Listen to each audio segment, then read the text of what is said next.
धृतराष्ट्र के चित्त में अपने पुत्र को होते हुए देख करके प्रसन्नता तो स्वाभाविक है, क्योंकि धृतराष्ट्र के मन में दुर्योधन के जन्म के समय ही ये भाव उदित हो गया था। यद्यपि ये युधिष्ठिर के बाद उत्पन्न हुआ है, पर क्या अपि में पुत्रोपि राजा भविष्यति, क्या मेरा पुत्र भी राजा हो सकता है। तो राजा संबोधन सुनकर के बहुत प्रसन्नता हुई, चेहरे पर कुछ अनुकूलता के भाव आए।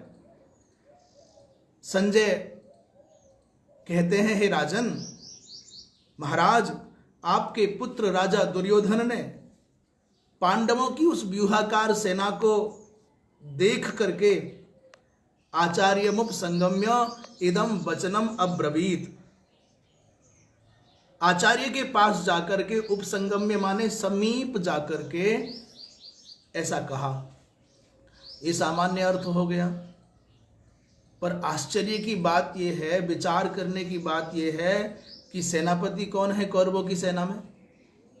बोले बाबा भीष्म। और दुर्योधन जा कहां रहे हैं? आचार्य द्रोण के पास है। ये कौन सी नीति है? जाना तो चाहिए दुर्योधन को सेनापति भीष्म पितामह के पास, और जा रहे हैं आचार्य द्रोण के पास।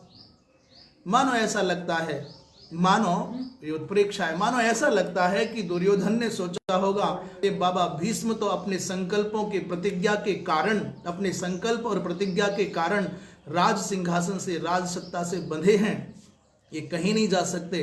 परंतु कदाचित मुझको सेनापति नहीं बनाया गया, मेरी अपेक्षा बाबा भीष्म को सेनापति बनाया गया है। ये भाव यदि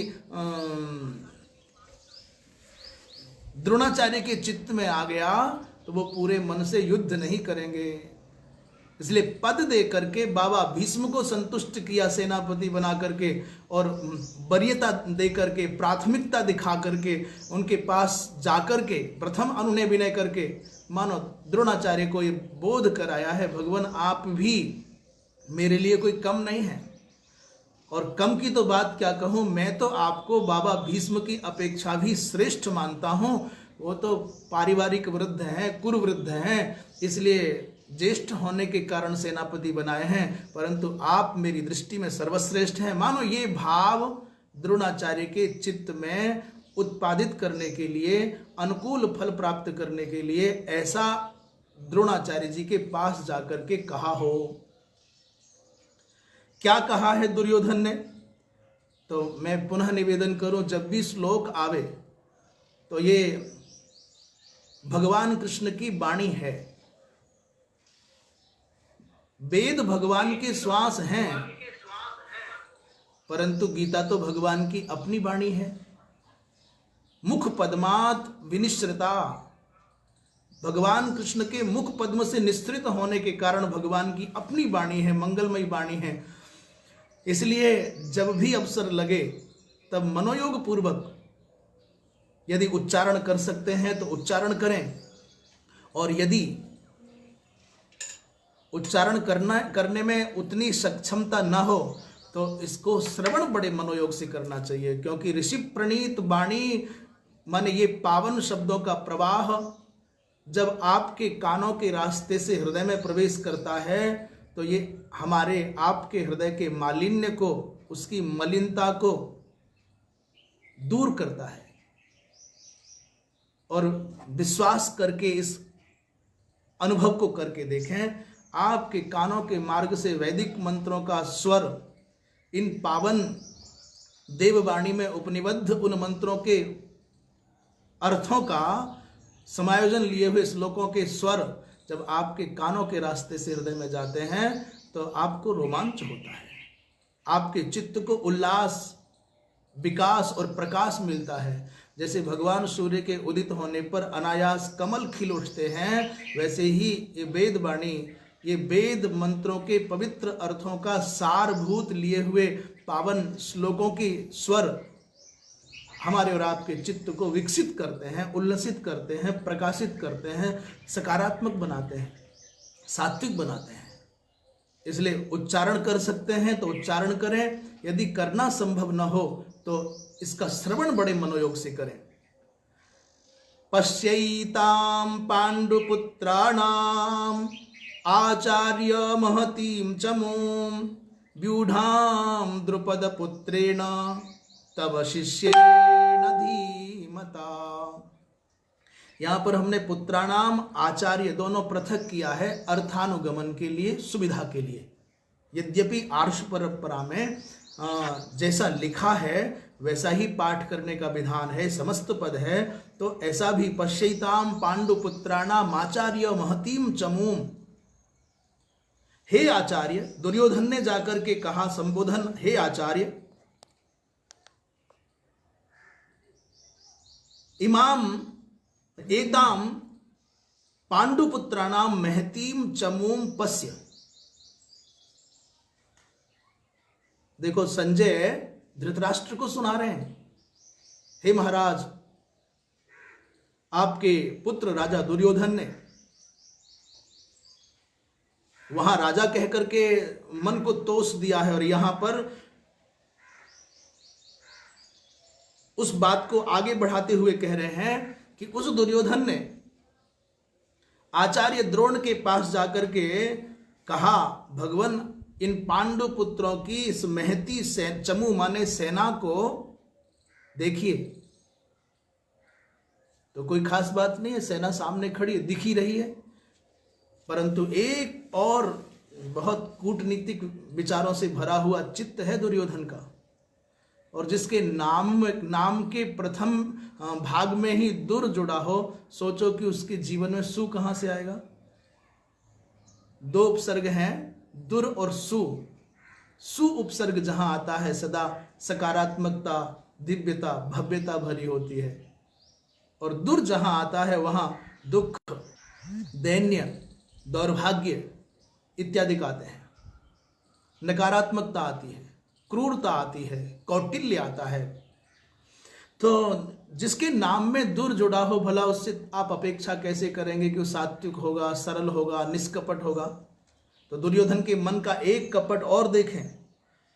इतना कहा कि पांडु पुत्रों की सजी हुई व्यूहाकार सेना को देखिए, इतना सामान्य था, परंतु आगे बढ़ाते हैं कि ये जो सेना है ये केवल पांडु पुत्रों की नहीं, आपके प्रिय पांडवों की नहीं है, अपितु तुम्हारे शत्रु द्रुपद के पुत्र, तुम्हारे शिष्य धृष्टद्युम्न के द्वारा बुद्धिमता शिष्य, तुम्हारे बुद्धिमान शिष्य धृष्टद्युम्न के द्वारा, द्रुपद के पुत्र के द्वारा ये संरक्षित है, ये व्यूहाकार रूप में खड़ी की गई है। मानो यहां पर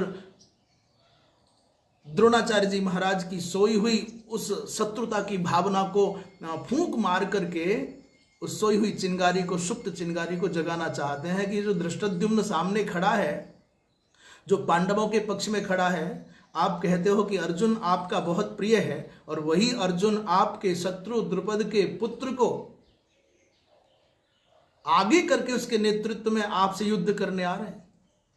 तो मानो द्रुपद का स्मरण कराना, द्रुपद शब्द का उच्चारण करके द्रोणाचार्य जी महाराज के चित्त में उनके प्रति कुछ दुर्भाव जगे, कुछ क्रौर्य आए, कुछ कठोरता आए, कुछ शौर्य का उद्भाव हो, इसलिए व्यंग कर रहे हैं। मालूम है आपको धृष्टद्युम्न का जन्म क्यों हुआ है आचार्य? आप जानते हैं कि आपके वध का संकल्प करके आपके शत्रु द्रुपद ने इस धृष्टद्युम्न को द्रौपदी के साथ अग्नि कुंड से, यज्ञ कुंड से प्राप्त किया है। जिस धृष्टद्युम्न का जन्म ही आपके वध के लिए हुआ है, वही धृष्टद्युम्न आपके सामने है। और आश्चर्य इस बात का है भगवान कि आपने इसको शिष्य भी बनाया और अपनी समग्र शिक्षा भी प्रदान की। आप तो ब्राह्मण हैं, बहुत भोले हैं, बहुत सरल हैं, आपने तो पक्षपात नहीं किया। और सच कहूं, ब्राह्मण वही है जो सरल है, ब्राह्मण वही है जो निष्पक्ष है, ब्राह्मण वही है जो निर्वैर है, ब्राह्मण वही है जो सबके हित की कामना करता है। आचार्य द्रोण के व्यक्तित्व को समझना है तो यह जानना होगा कि शत्रु का पुत्र शरण में आया है, धृष्टद्युम्न आया है, और वो ये जानते हैं कि ये मेरे वध के संकल्प से उदित होकर आया, प्रकट हुआ है, यज्ञ कुंड से आया है और यही मेरी मौत का कारण बनेगा। फिर भी शरण में आए हुए शिष्य को शिक्षा दे करके द्रोणाचार्य ने कृतार्थ किया है। द्रोणाचार्य के ऊपर लांछन लगाते हैं एकलव्य का बहाना लेकर के, पर कोई ये नहीं जानता कि जान रहे हैं कि मेरी मौत है, पर उसके साथ पक्षपात के बिना समग्र शिक्षा का संप्रेषण किया है उसको। ये द्रोणाचार्य की महानता है। तो मानो व्यंग कर रहे हैं, महाराज आपने तो कृपा की, जान रहे हैं कि शत्रु का पुत्र है और मेरी मृत्यु है, उतने के उपरांत भी आपने निष्पक्ष होकर के, करुणा पूर्ण होकर के समग्र शस्त्रास्त्र का ज्ञान दिया। परंतु देखो कितना कृतज्ञ है ये अर्जुन, तुम्हारा शिष्य होकर के कृतज्ञ हो गया, और ये धृष्टद्युम्न तो महाकृतज्ञ है, आपसे सेवा करके शिक्षा प्राप्त कर ली और आज आपका ही सामना करने के लिए आ गया। मानो ये दो भावों से संयुक्त होकर के, कुटिलता लेकर के दुर्योधन आचार्य द्रोण के चित्त में इन शत्रुओं के प्रति, इन पांडवीय सेना के प्रति कुछ कठोरता आ जाए, मन में कुछ तो शिकायत का भाव आए, ये एक नीति है। ये भी ऐसा कह करके फिर कह रहे हैं, महाराज इन पांडवों की सेना में विशेषता है, अत्र शूरा महेश्वासा भीमार्जुन समायुधि युयुधानो काशीराजश्च वीर्यवान पुरुजित कुंती भोजश्च शैब्यश्च नरपुंगवरांत उत्तमौजाश्च वीर्यवान सौभद्रो द्रौपदेयाश्च सर्व एव महारथाः।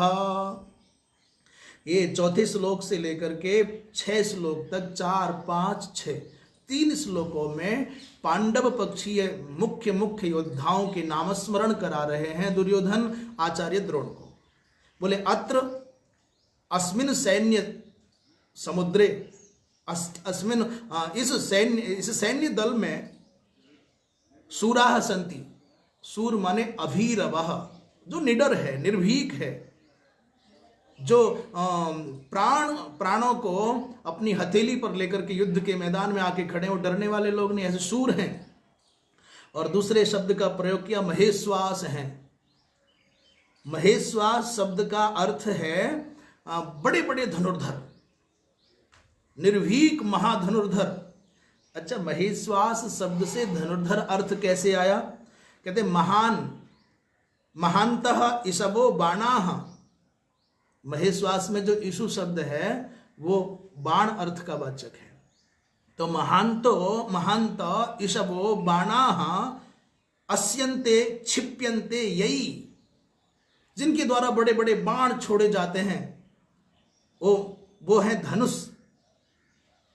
और उन धनुषों को धारण करने वाले जो महापुरुष हैं वो है महेश्वास। अथवा इसु रस्यते अस्मिन, इसु रस्यते अस्मिन इति असुक्षेपणार्थक धातु है, असुक्षेपणे। तो महेश्वास माने बड़े बड़े धनुर्धर हैं, बड़े बड़े वीर हैं। कैसे? तो कोई ना कोई उपमान उपमेय को व्यक्त करने के लिए, उपमेय में उपमान की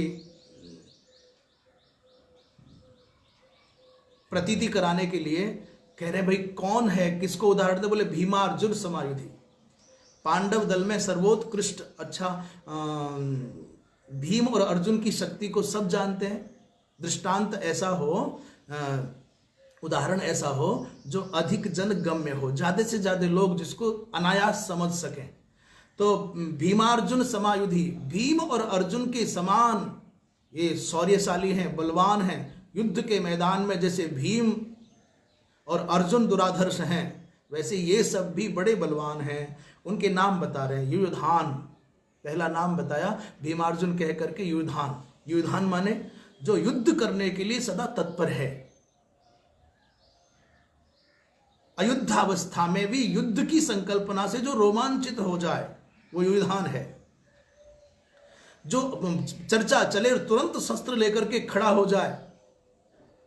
युधान है, महाराज विराट हैं, और द्रौपदी के पिता महाराज द्रुपद हैं, ये महारथी हैं।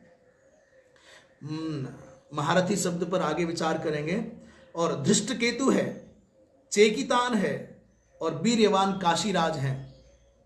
युधामन्यु है, वीर्यवान उत्तमौजा है, और विक्रांत युधामन्यु है। अच्छा, और सौभद्रो माने सुभद्रा का पुत्र अभिमन्यु है। और द्रौपदेयाश्च, द्रौपदी के 5 पुत्र जो 5 पांडवों से प्राप्त हुए हैं, वो भी 5 पुत्र युद्ध के मैदान में हैं। वो कौन कौन है?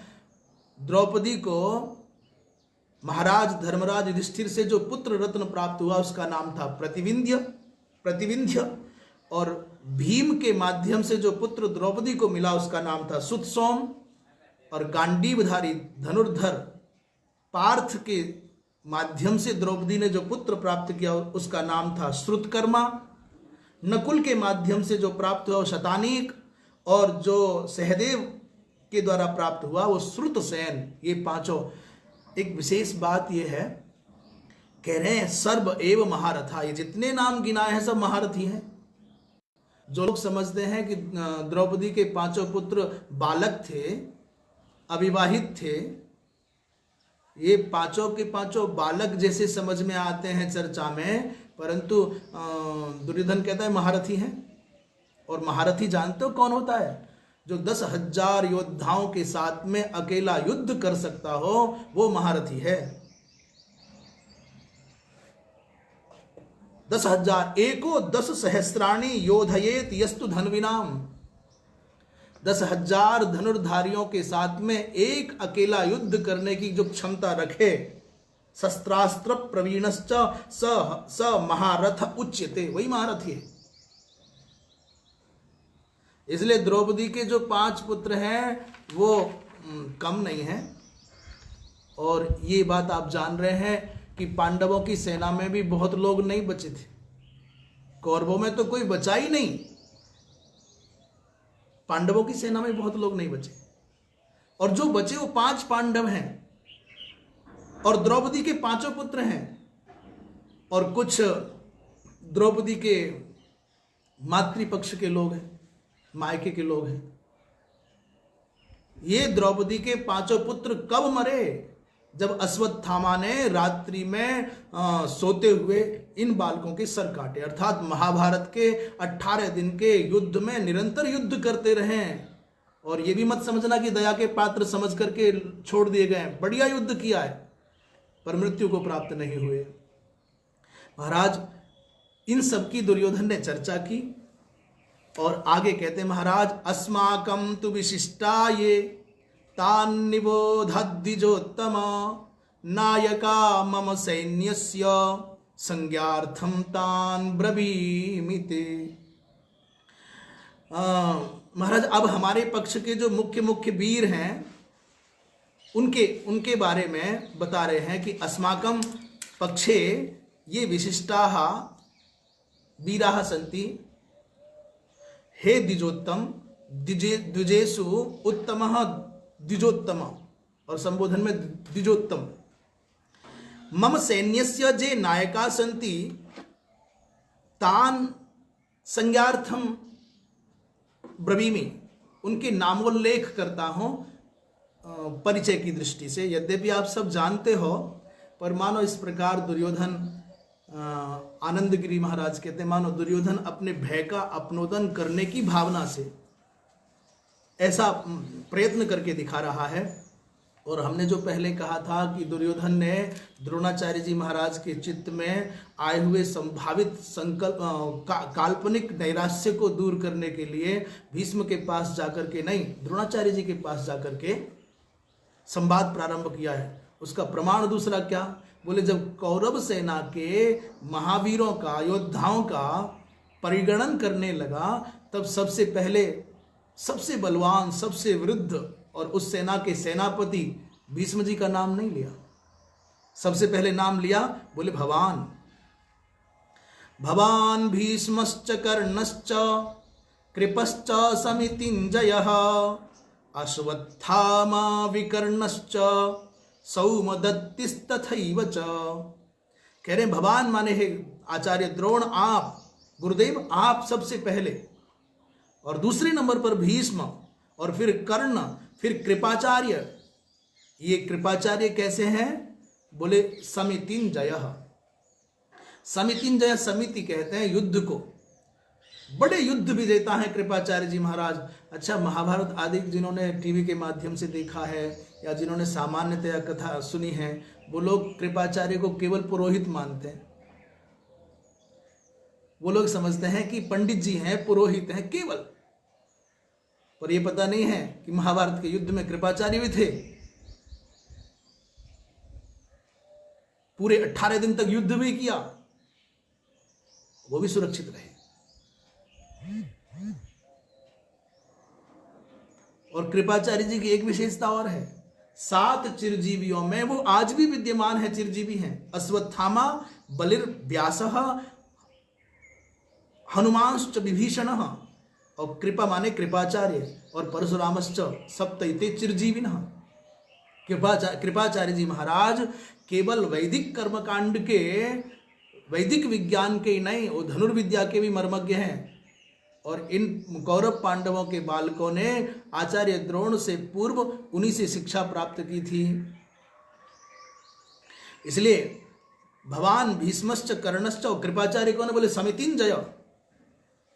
अश्वत्थामा, आचार्य के मन में पुत्र की स्मृति के भाव से आनंद का उद्रेक हो जाए, आनंद बढ़ जाए, चित्त में थोड़ी प्रसन्न, ये शब्द बड़े काम के होते हैं, बड़े मार्मिक होते हैं।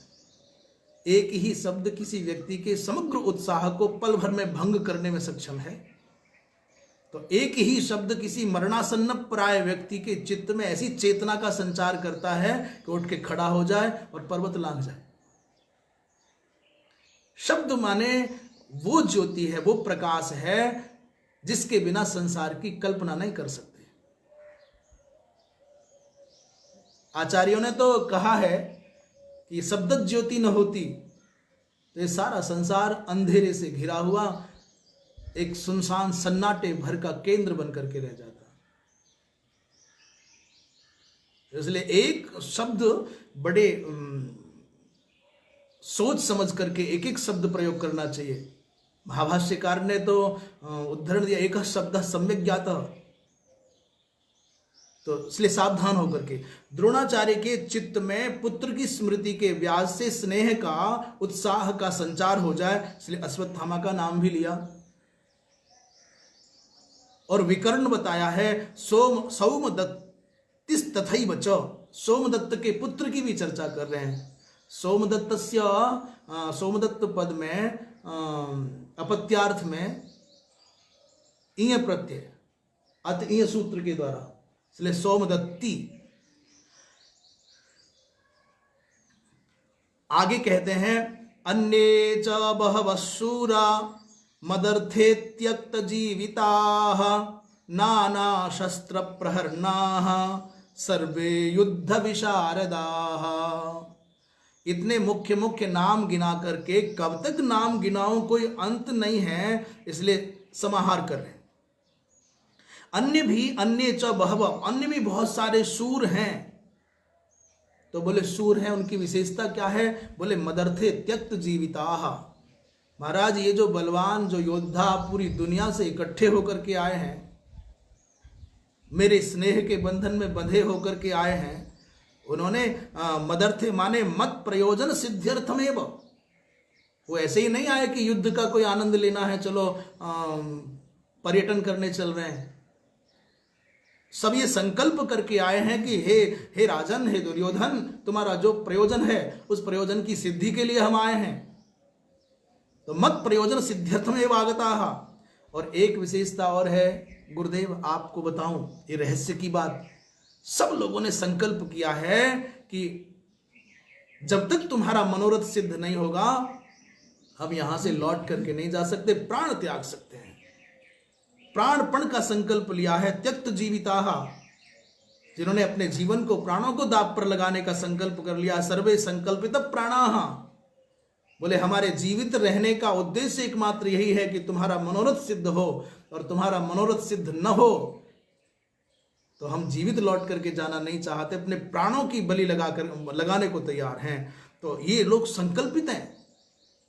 और नाना शस्त्र प्रहरणा, भगवान ये मत सोचना कि कोई बस ऐसी भीड़ इकट्ठी हो गई, नहीं, सबके सब विभिन्न प्रकार के अस्त्र शस्त्रों के प्रहार करने में सक्षम है। नाना शस्त्रैः प्रहरन्ति युध्यन्ति ते, और सर्वे युद्ध विशारदाः, महाराज सब लोग युद्ध की कला में विशारद हैं, सब सक्षम हैं, सब प्रकार के अस्त्र शस्त्रों को चलाना जानते हैं, अनुभवी हैं। आगे कहते हैं अपर्याप्तम तदस्माकं बलम भीष्माभिरक्षितम पर्याप्तम त्विदमेतेषां बलम भीमाभिरक्षितम। इस श्लोक का यद्यपि सामान्य अर्थ तो, सामान्य भाव तो यही है, बहुत बिल्कुल सामान्य, महाराज हमारी सेना का नेतृत्व कर रहे हैं, अभिरक्षण कर रहे हैं बाबा भीष्म, और देखने में हमारी सेना अधिक भी है, 11 अक्षौणी सेना है। इसलिए हमारी जो सेना है, हमारा जो सैन्य बल है वो अपर्याप्त है, अर्थात इन अजय है संसार के, इसको कोई जीत नहीं सकता। कोई सोचे कि आकर के भीष्मादिक को पराजित, द्रोणाचार्य आदि को पराजित करके जीत जाएंगे, तो नहीं हो सकता। और दूसरा बोले पर्याप्तम त्विदमेतेषां बलम, और ये चंचल बुद्धि वाले, बहुत खाने पर मरने वाले पेटू भीम के द्वारा संरक्षित इन पांडवों की जो सेना वो छोटी है, कम मात्रा की है, और सहज ही जीती जा सकती है। पर्याप्तम, एक भाव तो सीधा सीधा यही है, सभी जानते हैं। परंतु मानो यहाँ आनंद गिरि जी ने, जिन्होंने शांकर भाष्य पर, गीता जी पर अपनी टीका की है, शांकर भाष्य को भी जिन्होंने और स्पष्ट किया है, वो कहते हैं कि यहाँ ये कहना चाह रहा है कि अपर्याप्तम, अर्थात भले ही देखने में हमारी सेना भगवान कितनी भी बड़ी क्यों ना हो, न पर्याप्तम इति अपर्याप्तम, परंतु ये पांडवों को जीतने में पर्याप्त नहीं है, सक्षम नहीं है। एक तो बात यह है कि प्रभु सच्ची बात बताओ, कारण क्या है? ये बाबा भीष्म एक तो बूढ़े हो गए, और दूसरे इनका मन पांडवों में बहुत रहता है, तो ये पूरे मन से लड़ने वाले नहीं हैं। और क्षमा करना गुरुदेव, आपका भी चित्त अर्जुन में विशेष रहता है, पक्षपाती हो, इसलिए आप पूरे मन से लड़ोगे नहीं। तो ये मत समझना कि संख्या अधिक है तो हम जीत जाएंगे ना। हमारी सेना देखने में बड़ी भले हो, महावीरों की, महारथियों की संख्या भले ही अधिक हो, परंतु पूरे मनोयोग से न लड़ने के कारण हमको लगता है ये पांडवों को जीतने में सक्षम नहीं है। मानो ये ऐसा भाव, यद्यपि दुर्योधन कभी ऐसा न सोच सकता है, न कभी ऐसा कह सकता है, परंतु संभावित जो घटना है उस घटना को व्यक्त करने के लिए मानो भगवती सरस्वती ही उसकी जिह्वा पर बैठ करके ये प्रतिपादन करा रही हो। मानो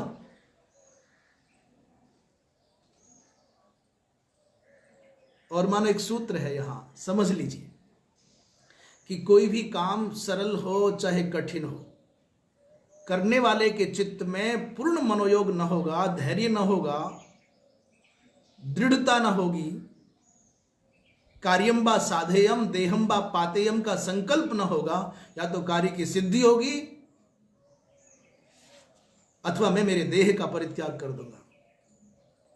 जो प्राणों को प्रण के रूप में दाव पर नहीं लगाएगा, वो संसार की लौकिक सिद्धि हो और चाहे भगवत प्राप्ति की सिद्धि हो, महाराज कहीं सफल नहीं हो सकता पूर्ण मनोयोग से।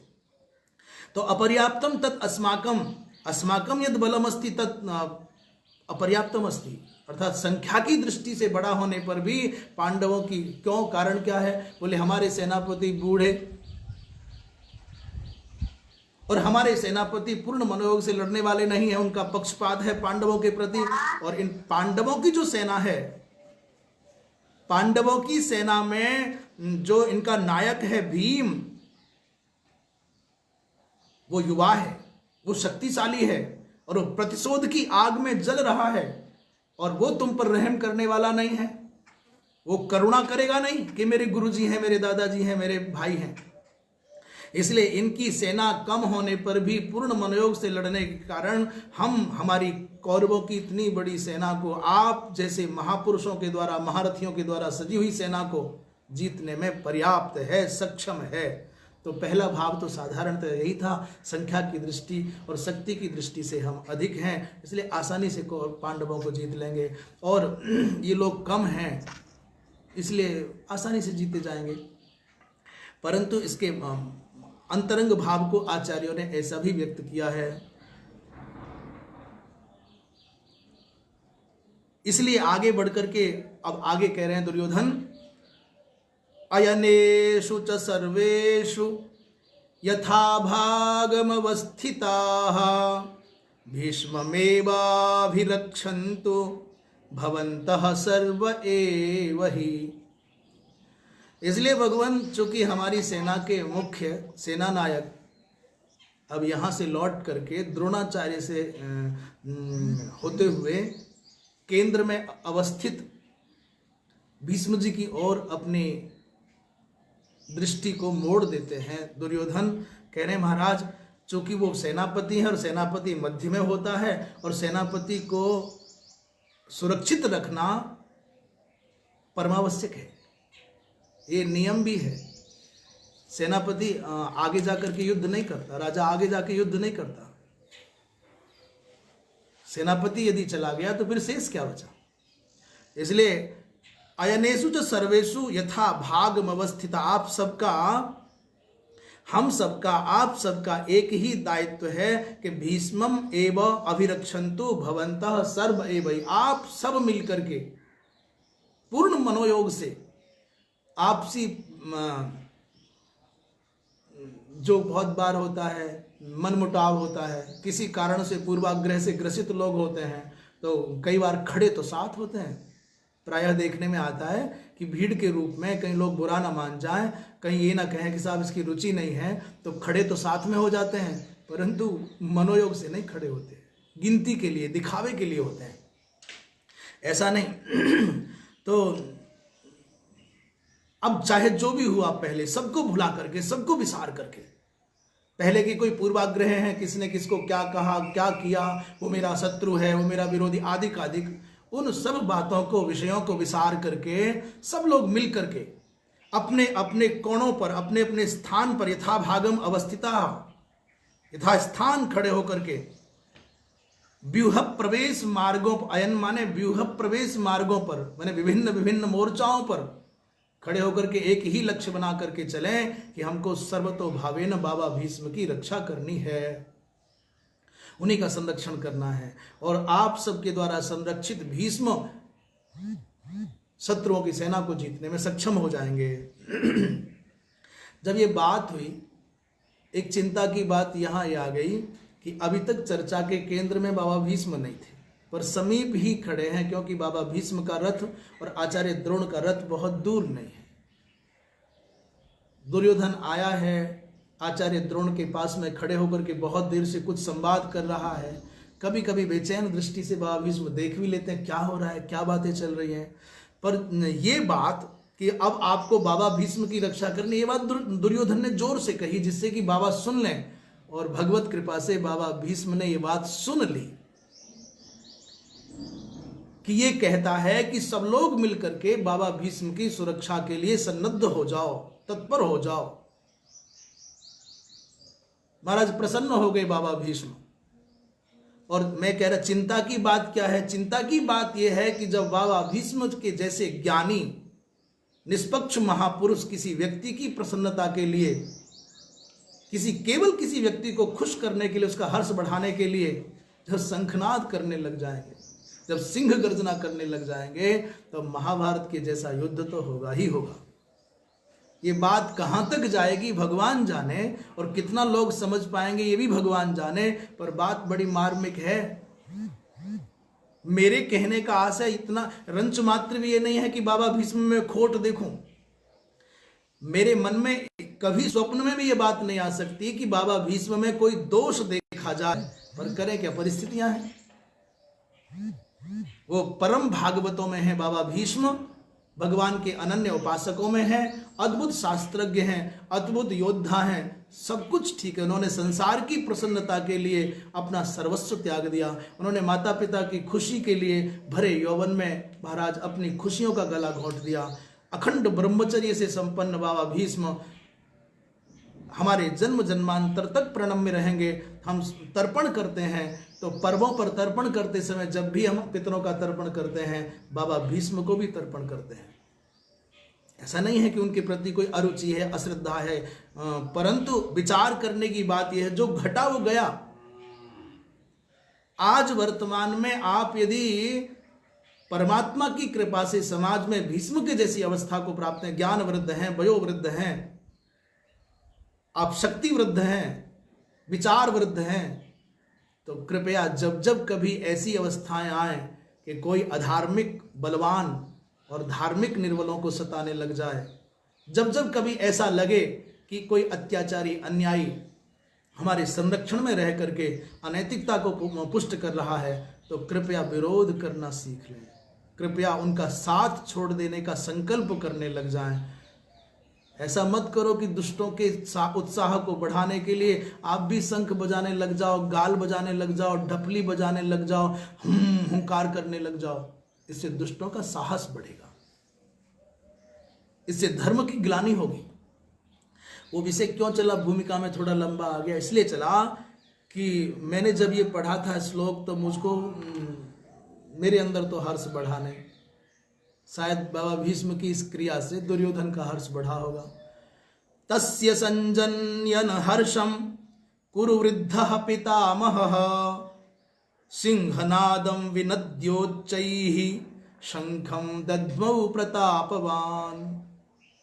कैसे आश्चर्य की बात है कि बाबा भीष्म के कितने विशेषण किए, बोले कुरुवृद्ध है, वो पितामह हैं, कुरुवृद्ध हैं और प्रतापवान हैं। महाराज अद्भुत पराक्रमी और कुरुवंश के सबसे श्रेष्ठ महापुरुष, और संबोधन से ही लग रहा है पितामह है, सबके ही बाबा लगते हैं तो पर बाबा लगते हैं। प्रतापवान होने पर, वृद्ध होने पर, ज्ञानी होने पर उन पितामह भीष्म ने क्या किया, बोले तस्य दुर्योधनस्य हर्षम संजनयन।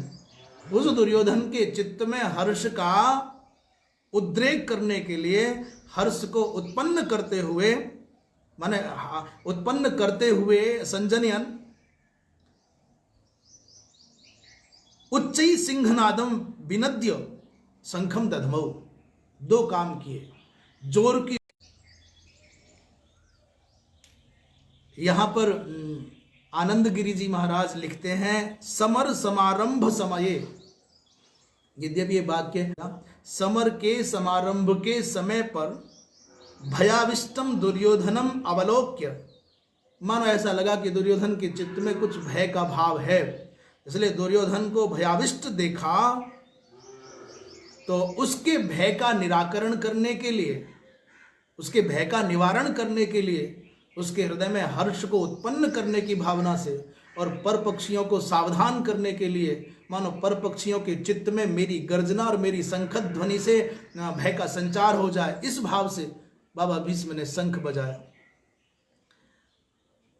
शंख शब्द बड़ा मांगलिक है और शुभ कर्मों में सदा शंख बजाया जाता है। क्यों? बोले समुद्र से उत्पन्न हुआ है, और जिस समुद्र से भगवती माँ महामाया लक्ष्मी प्रकट हुई, उसी समुद्र से शंख तो माने बहन भाई है। इसलिए शंखद ध्वनि जहां जहां होती है वहां वहां लक्ष्मी प्रीति पूर्वक अनुग्रह करती है। इसलिए भगवती माँ लक्ष्मी का अनुग्रह प्राप्त करने की भावना से शंख वादन होना चाहिए। इसका अर्थ, इसकी ध्वनि से अशुभ शांत हो जाते हैं, उसको कहते हैं शंख।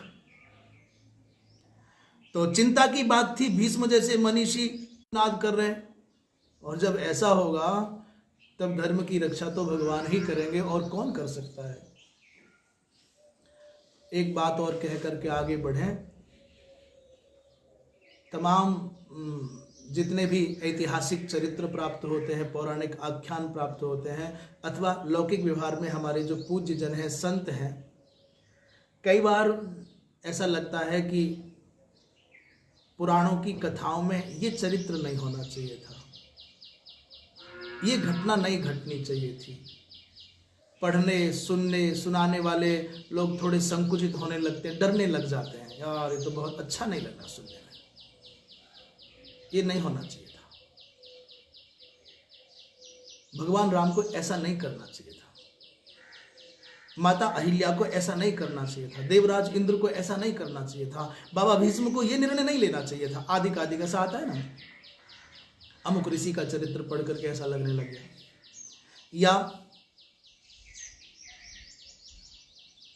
आप अपने परिवार में पिताजी को ऐसा नहीं करना चाहिए था, दादाजी को ऐसा नहीं करना चाहिए था, प्रधानमंत्री को ऐसा नहीं बोलना चाहिए था, अमुक महात्मा जी, महाराज जी, महामंडलेश्वर जी हैं, मठाधीश्वर जी हैं, जगत गुरु जी, इनको ऐसा नहीं कर। तो जब कभी ऐसा अवसर आए, आपके चित्त में ये प्रश्न उठे कि ये नहीं होना चाहिए था, तो मैं निवेदन करूं, ऐसे प्रसंगों में, ऐसे अवसरों पर क्या करना चाहिए सुबुद्ध व्यक्ति को, जिससे कि शास्त्र निंदा का, सत निंदा का दोष ना लगे, किसी आचार्य के तिरस्कार का दोष ना लगे, किसी अपने पूज्य जन का, माता पिता का तिरस्कार हो, हमसे ऐसा अवसर ना आए। क्या करना चाहिए? तो माताजी पिताजी में, गुरुजनों में, बड़े बड़े संतों में कोई दोष दिख रहा है, आपको है कि नहीं है बात नहीं है, दोष है कि नहीं ये विषय एक अलग है, पर दिख रहा है, समझ में आ रहा है, तो थोड़ा नेत्र बंद करके देखना, तुम में तो ये दोष नहीं है। शास्त्रों से सीखने की प्रक्रिया यह है कि यदि किसी व्यक्ति में आपको कोई कमी नजर आ रही है, तो आप सद्य आत्मावलोकन करो, अपने आप को देखो, ये दोष हम में तो नहीं है, और नहीं है तो भगवान को धन्यवाद दो, और यदि है तो अविलंब उसको त्यागने का संकल्प कर लो। ये तो कथा सुन करके, उच्च महापुरुषों के चरित्रों को देख करके हमको आत्मलाभ के लिए करना चाहिए। दुनिया में गाते मत फिरो कि वो ठीक नहीं है, वो अच्छा नहीं है, वो गलत करता है, उससे क्या लाभ होगा? माता पिता का तिरस्कार करके तुमको कौन पुण्य मिलेगा? वो तो यदि उनमें कोई बात है, कोई कदाचित दुर्गुण है, तो वो तो रहेगा ही, वो तो माता पिता रहेंगे इतने पर भी, तुम झुटला नहीं सकते। उनके कारण तुम उत्पन्न हुए हो, तो उनको तुम उनसे अलग कैसे हो जाओगे? ऐसे आचार्य हैं या चरित्र हैं ऐतिहासिक पौराणिक, उनको तुम बदल नहीं पाओगे, वो जैसे थे वैसे थे, अब उनकी कथा मात्र है, और ये कथाएं आत्म संस्कार के लिए है, आत्म प्रेरणा के लिए है, आत्म सुधार के लिए हैं, निंदा करने के लिए नहीं है। इसलिए मैं निवेदन करूं, अतीत से लेकर के वर्तमान काल तक सब बातें मैंने कह दी संक्षेप में। यदि किसी महापुरुष में भी कोई खोट नजर आ रहा है, तो समाधान परक चिंतन करते हुए सोचिए कि जब मैं ऐसी क्षमताओं से संपन्न होऊंगा तो मैं ऐसा व्यवहार कभी नहीं करूंगा। और कोई पूछे तो भाई ठीक है, महापुरुष हैं, जैसा उनकी रुचि जो कर लिया सो ठीक है, ऐसे ही। तो बाबा भीष्म के विषय में भी कटुतापूर्ण अभिव्यक्ति की आवश्यकता नहीं है, ये तो बात समझ में आ जाए, थोड़ी सी रोचकता हो जाए, इसलिए पूर्व पक्ष रखा गया, और उत्तर पक्ष यही है, महापुरुषों के चरित्र का दर्शन करके यदि उससे कोई लगे समाधान नहीं मिल रहा है, तो सीख लो कि ये बात ठीक नहीं लग रही है, मैं नहीं करूँगा। तो चले, जब बाबा भीष्म ने शंख बजाया तो फिर पीछे से सारी भीड़ ने शंख बजा दिया, जिसके पास जो साधन था उसने वही बजाना शुरू कर दिया। अच्छा, युद्ध का और उन्माद का और अनावश्यक उच्च ध्वनि का तादात्म्य ऐसा लगता है। जब व्यक्ति प्रेम करता है तो बहुत मंद और मधुर बोलता है, और जब व्यक्ति अति प्रेम करता है तो बोलने की आवश्यकता नहीं पड़ती, वो केवल होठ हिलाता है या उसकी आंखें बोल जाती हैं और व्यक्ति तक समाधान पहुंच जाता है। अब दूसरा पक्ष देखिए, जब व्यक्ति लड़ना चाहता है, अंदर से लड़े या बाहर से लड़े, थोड़ा ऊंचा बोलना चाहता है। क्रोध हमेशा अधिक श्रम कराता है प्रेम की अपेक्षा। इसलिए ऊंचा बोलता है व्यक्ति और जोर से बोलता है। ये बात सच है कि ऊंचा बोलने से बात में दम नहीं आता, तुम्हारे विचार में शक्ति का प्रवेश नहीं होता है, पर व्यक्ति जोर से बोलेगा। युद्ध के, उन्माद के, विवाद के समय में व्यक्ति बहुत जोर की शक्ति लगाता है, बहुत जोर से बोलता है और ये शब्द सहकार करता है, तो वो जो वाद्य यंत्र थे युद्ध के वो बजने लगे। उसी को स्मरण करते हुए गीता जी के इस पावन श्लोक को आप भी अनुवाचन करें, मन ही मन में करें अथवा श्रवण करें। ततः शंखाश्च भैर्यश्च पडवानक गोमुखाः सहसैवाभ्यहन्यन्त स शब्दस्तु मूलोऽभवत्। ततः माने तदनंतर, पहले बाबा भीष्म ने बजाया, फिर शंखा माने बहुवचन, बहुत से शंख, और भेरी माने ये वाद्य यंत्र है, मृदंग सदृश कोई भेरी निनाद होता था, और पडब माने डमरू सदृश कोई वाद्य यंत्र है, और आनक माने आजकल से ड्रम कहते हैं, तो छोटे बड़े अनेक प्रकार के वही ढोल जैसे, और गोमुख सदृश एक वाद्य यंत्र है जो बजाया जाता है। सहसा ये जब स्वर उठा, अभ्यहन्यंत, सहसा जब ये बजने लगे तो उनका समेकित जो तुमुल नाद था, बहुत विशाल स्वर हुआ, सामूहिक उच्च गर्जना युक्त उस ध्वनि के द्वारा क्या हुआ, पूरा का पूरा आकाश मंडल, धरती आकाश सब व्याप्त हो गए। सशब्दस तुमुलो भवत, तुमुल माने बड़ा भयानक वो शब्द इकट्ठा हो गया। और जब इधर से शंख बजा और सब लोगों के उत्साहित वाद्य यंत्रों के स्वर, पांडवों की सेना के अग्रभाग में खड़े हुए भगवान कृष्ण और अर्जुन, प्रथानंदन पार्थ अर्जुन के कानों में पहुंचे, तो स्मरण करते हुए कह रहे हैं, संजय बताते हैं, राजन, दल के वीरों के इस स्वर को पांडवों ने सुना तो वहां का चित्र दिखाते हुए कह रहे हैं, ततः श्वेतैर हयैर्युक्ते महति स्यन्दने स्थितौ माधवः पांडवश्चैव दिव्यौ शंखौ प्रदद्मतुः। दूसरे श्लोक को भी जोड़ लें। पांचजन्यम ऋषिकेशो देवदत्तम धनंजयः पौंड्रम दद्मौ महाशंखम भीमकर्मा वृकोदरः। ततः तदनंतर, अर्थात कौरव पक्षीय योद्धाओं के उस संखादि विभिन्न माध्यमों से उत्पन्न हुए स्वर को सुनकर के, श्वेतैर हयैर युक्ते महति स्यंदने, तो यहां स्यंदन माने रथ पर, वो रथ कैसा है, बोले महति माने अत्यंत भव्य है, अत्यंत विशाल है। और उसकी विशेषता क्या है, बोले उस महति स्यंदने जे अश्वाहा संयुक्ताहा ते, बोले श्वेत वर्णिया, श्वेतैर हयैर युक्ते, श्वेत सफेद घोड़ों से जुते हुए संयुक्त उस महान रथ पर स्थितौ माने बैठे हुए, स्थित हुए, माधवः और पांडवः। माधव माने भगवान श्रीमन नारायण श्री कृष्ण, और पांडव माने, पांडवों में यद्यपि वो मध्यम हैं परंतु श्रेष्ठत्वात् सद्गुणाधिक्यात् पांडव कहने से अर्जुन का यहां ग्रहण किया गया है। उन दोनों ने भी दिव्यौ शंखौ प्रदद्मतुः, दोनों ने अपने दिव्य शंख बजाए। और इन दोनों के शंखों का नाम दूसरे श्लोक में बताया है कि पांचजन्य नाम का शंख ऋषिकेश भगवान कृष्ण ने बजाया, और देवदत्त नामक शंख धनंजय अर्जुन ने बजाया, और पौंड्र नामक शंख महाशंख भीमकर्मा वृकोदर भीम ने बजाया। और आगे की चर्चा करें, अनंत विजय नामक शंख राजा युधिष्ठिर ने बजाया है।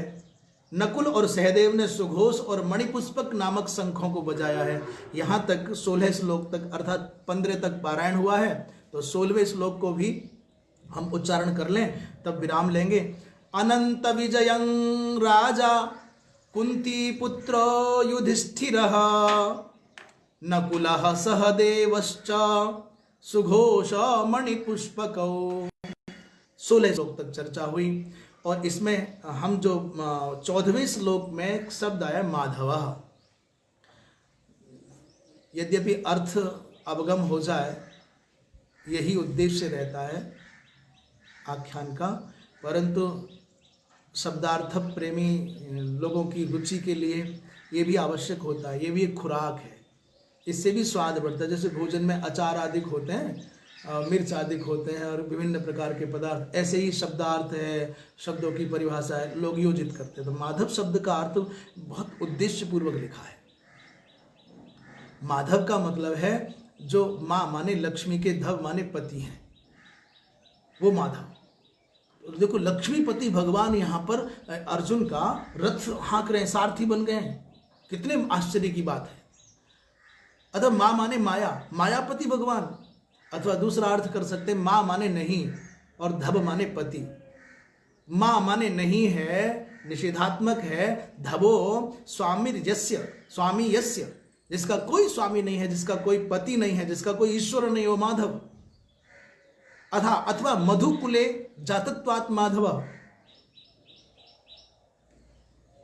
बात यह हुई कि जो सर्वेश्वर है वो सारथी बनकर के अर्जुन के साथ खड़ा है, कितनी बड़ी बात है। महाराज पांचजन्यम ऋषिकेश कहने का अर्थ है, ऋषिकेश पद का ऋषिकानि इंद्रियाणि और तेसाम इंद्रियाणाम ईशः ऋषिकेशः। महाराज जो इंद्रियों के स्वामी हैं, अर्थात तुम्हारी हो इंद्रियां या मेरी हो इंद्रियां, कौरवों की इंद्रियां हो और चाहे पांडवों की इंद्रियां हो, अच्छे की अथवा बुरे की, किसी की भी, सबकी इंद्रियों की, सबकी सब इंद्रियों के जो स्वामी हैं वो ऋषिकेश भगवान पांडवों के पक्ष में सारथी बनकर के खड़े हैं। और सबसे पहले पांचजन्य नामक वहां भीष्म ने शंख बजाया है, एक भक्त ने, एक परम भागवत ने, और यहाँ भगवान कृष्ण कह रहे, भगवान कहते हैं मैं खुद खड़ा हूं यहाँ। देवदत्त नामक शंख बजाया धनंजय ने, तो धनंजय अर्जुन का नाम क्यों यहां पर रखा? धनंजय का अर्थ है अनेकों अनेकों युद्धों में बड़े बड़े राजाओं को पराजित करके अर्जुन ने उनका धन जीता था, इसलिए धनंजय नाम पड़ा। परंतु धनंजय जो नाम पड़ा वो पड़ा विराट के यहाँ पर। राजा विराट के यहाँ अज्ञातवास के समय बृहन्नला बने हुए अर्जुन ने भीष्मादिक योद्धाओं से सजी हुई कौरवों की सेना को पराजित करके गोधन जीता, इसलिए वो धनंजय कहलाए। इसके बाद भीम कर्मा ब्रकोदर, भीम भयंकर कर्म करने वाले भीम का नाम ब्रकोदर है। ब्रिक नाम की अग्नि इनके जठर में, उदर में थी, इसलिए इनको ब्रिकोदर कहा जाता है। बाकी शेष यहाँ से आगे की चर्चा भगवत कृपा से कल करेंगे। कल किसी सज्जन ने एक प्रश्न किया था कि महाराज बहुत विचित्र सी बात कही थी कि शांकर भाष्य आदि इन पवित्र ग्रंथों में इसलिए प्रायः लोगों की प्रवृत्ति नहीं होती क्योंकि आपकी जो सनातन परंपराएं हैं, जो पुराने चाल चलन है, उनमें आता है कि ये गीता का अधिकारी नहीं, ये वेद का अधिकारी नहीं, इसके कानों में शीशा घोल दो। तो ऐसी बातें सुनकर के कोई क्यों तुम्हारे भाष्य को सुनना चाहेगा, क्यों तुम्हारे सनातन धर्म का अनुकरण करेगा? तो मैं उन भैया को बहुत विनम्रतापूर्वक आग्रह करूं, अब तक के जो हमारी चर्चा चल रही है इसमें कहीं कोई कटुता किसी जाति व्यक्ति विशेष के प्रति कोई बात देखी है क्या? जो हुआ है वो सच था कि नहीं? वो कुछ पाश्चात्य परंपराओं का इस भारत में समावेश करने वाले ईसाई मिशनरीज आदि के द्वारा, ये प्रारंभ हुआ है मैक्स मूलर आदि के द्वारा, आपके शाश्वत सिद्धांतों का, आपकी पवित्र सद्भावमयी जीवन शैली का विखंडन करके, आपकी शिक्षा पद्धति को विकृत करके, वेद आदि के अपने अनुसार मनोनुकूल अर्थाधिक करके ये जो विश्व वमन किया गया है उसके शिकार मत हो। ऐसा नहीं है। और आपने कहा कि पंडिता समदर्शिना विद्या विनय संपन्ने ब्राह्मणे गवि हस्तिनी, इसका क्या आशय है, क्या अर्थ लगाते हैं महाराज आप? आपने जो ये प्रश्न किया है भैया, यदि आप सुन रहे हैं, आप तक आवाज जाती है, तो मैं निवेदन करूं कि ज्ञानोत्तर दशा में सर्वम खलविदम ब्रह्मा, सब कुछ ब्रह्म है, इस अवस्था तक पहुंचना कोई ऐसा तो है नहीं कि रसगुल्ला खा लो। समय लगता है पकते पकते, जैसे बेल का फल पूरे वर्ष डाल पर रहता है, पकता नहीं, प्राय 10 महीने लगते हैं बेल के फल को पकने में, और धीरे धीरे विकसित होता है, पकता है। वैसे ही मनुष्य का जीवन भी शनै शनै विकसित, परिमार्जित और परिपक्व होता जाता है। वो दशा आने पर भी पंडिता समदर्शिनः कहा गया है, समवर्तिनः नहीं कहा गया है। और आपके भाव से ऐसा लगता था कि सब में समान व्यवहार करो, नहीं हो सकता, कभी नहीं हो सकता। जो लोग समता की बात करते हैं वो बहुत धूर्त हैं। कैसे व्यवहार हो जाएगा? पत्नी में जो व्यवहार करते हो वो पुत्री के प्रति कैसे कर लोगे? भैया चंदन की लकड़ी जितनी मोटी है, चंदन का पेड़ उतना ही मोटा बबूल का पेड़ है। दोनों को काटने के लिए एक ही आ रहा है, एक ही व्यक्ति है, दोनों को बराबर आयास है, श्रम है, परिश्रम है, काट रहे हैं, और दोनों ने बराबर बराबर काट लिया। पेड़ एक जैसे हैं, काटने वाला एक जैसा है, शस्त्र भी एक जैसा है, और दोनों को काटा भी एक ही समय पर है। जरा मार्केट में लेके जाओ, दोनों का मूल्य बराबर मिलेगा क्या? कौन करेगा समता का व्यवहार? ये परमात्मा ने दुनिया समान नहीं बनाई है, तो समदर्शन करना संभव है। उपहास करना, किसी का तिरस्कार करना, ये हमारे भारत की मर्यादा, भारत की संस्कृति में नहीं है। मैं आपको निवेदन करूं, समदर्शी हुआ जा सकता है, पर पत्नी के अंदर भी है, चेतन दृष्टि से, आत्म दृष्टि से सब समान है। व्यवहार दशा में तो भेद करना पड़ता है। माँ अलग है, पिता अलग है, पुत्री अलग है, ऐसे गौ अलग है, गधा अलग है। तो ये व्यवहार की दृष्टि से करना पड़ता है, घृणा की दृष्टि से नहीं। और ये विषय बहुत लंबा है, जब कभी अवकाश लगेगा तो इस विषय का स्पर्श करेंगे। यही वाणी को विराम। पूर्णमदः पूर्णमिदं पूर्णात् पूर्णमुदच्यते पूर्णस्य पूर्णमादाय पूर्णमेवावशिष्यते। सर्वे भवन्तु सुखिनः, सर्वे सन्तु निरामयाः, सर्वे भद्राणि पश्यन्तु, मा कश्चित् दुःखभाग् भवेत्। हर हर महादेव।